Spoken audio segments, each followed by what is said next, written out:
در دهه کدوچی دهاتی به نام میرزاعلی وایسف در ناحیه وسیع اولای منصورف با استفاده اقیانوس‌های قطعه زمین نزد اهالی منزل استقامتیشان با بازار احتیاج ندارند. پامیدور و بویمجان، قلنفر و دیگر سبزیجات ها از لحاظ اکولوژی تازه مسئول مهنت خدای سفرمو همراه فرزندانش میباشند. این اویلا با وجود آنکه همه روزه از محصولات زمین استفاده می‌نمایند، قسمی آن را برای ذخیره زمستان کار کردند. در این ظرف‌ها شربت و نوشابه‌های تشنشکن و محصولات‌های با بوق پخته شده نگاه داشته شدند.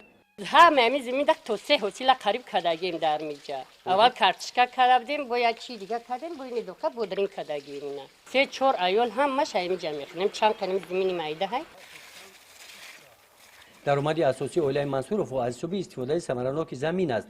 غیر از قطعه زمین نزد اهالی در مساحت 1 هکتار زمین خوجگی دهقانی به نام مهرانشاه در کشت تکراری با مسئولیت عالمان انستیتوت خاکشناسی تاجیکستان دانه خربوزه کاریدند.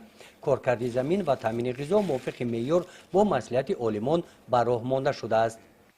عالمان قد سوز هم از شب میراش قد میگد هزار چیز چوره وزقه کمتر از خود میشه عالمان قطعی خیامو خراجات کمتر. خراجات کمتر میشه خیلی چی محصولاتی هم چیتا میگیرید. پیشتر نمیفهمیدیم همه خیلی چی میکیم. نرم همون دوران نمیفهمیدیم زیاد میزدیم قاق میکردیم چی را. توسعه عالمان سوزه. هم جمعی یکم سال عالمان قد کردیم پیاز خوب آن گرفتیم. خیلی بود کشتی تکراری.